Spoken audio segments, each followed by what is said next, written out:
Hi everybody, my name is Matt Weatherly from Public Sector Personnel Consultants. Our firm was selected by the district to conduct a compensation study of professional support positions, principals, vice principals or assistant principals, directors and administrators.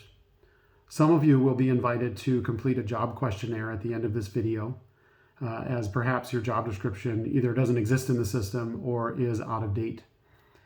We ask for your participation in the questionnaire to ensure that when we make our market comparisons, we are performing those comparisons based on your actual job duties and not just based on your job title. There are about 40 or 50 different professional support positions that we are being asked to study.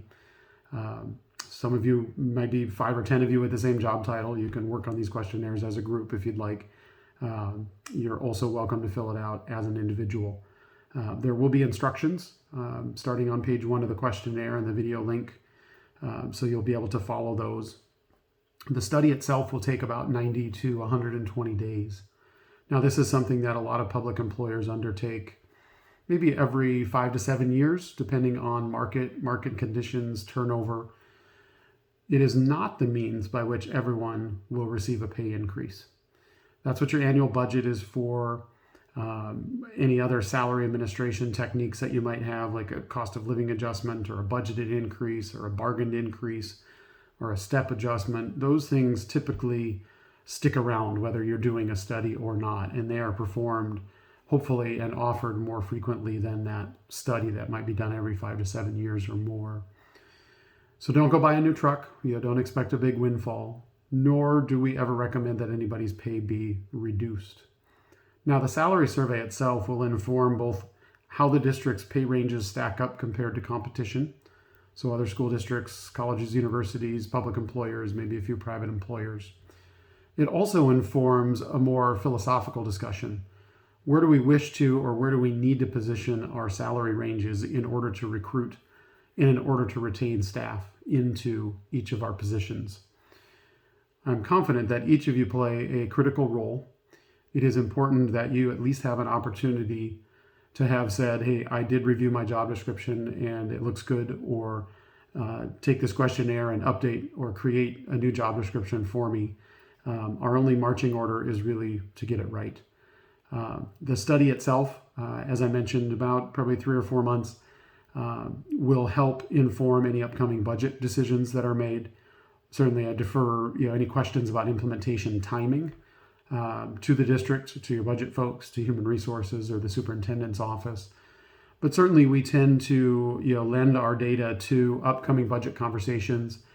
And if there are positions that are behind when we recommend updated pay ranges, the last portion of the study becomes a discussion around implementation.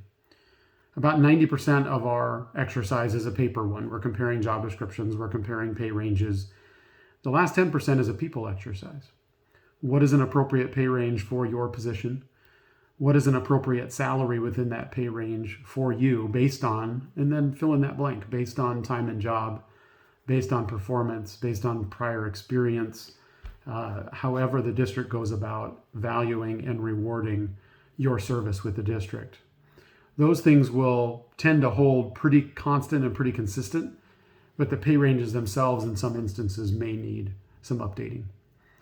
The questionnaire that you will receive an online link to is simply a web-based job questionnaire. It follows a job description format. On page 1, there's some housekeeping. You'll want to find yourself on the drop-down, see if you can select by job title, by work site, then find yourself.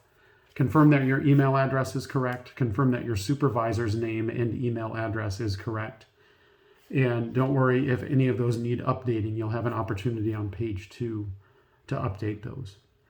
You will hear a couple of times in each section some ideas and some suggestions. When you click from page to page on the questionnaire, you'll see one of our staff provide maybe a 1 to 2 minute introduction to each section. Hopefully you will also hear an opportunity to look at the top or the bottom of the screen if you choose to save at any point and continue later.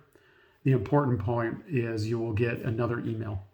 So this email that will have a link in it that you first start a questionnaire on, the only time you'll go back to that link is when you start a new questionnaire. After that, if you save and continue later at any point in the middle of the questionnaire, your work will have been saved. But make sure that you go to the most recent email that gets generated from that system. That will help you pick back up where you left off.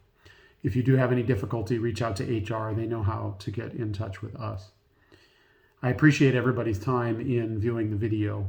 More importantly, everybody's time in reviewing either their job description or completing a questionnaire to make sure that everything that flows into our study's findings and recommendations is something that you're comfortable with, that generated or was generated by your direct input.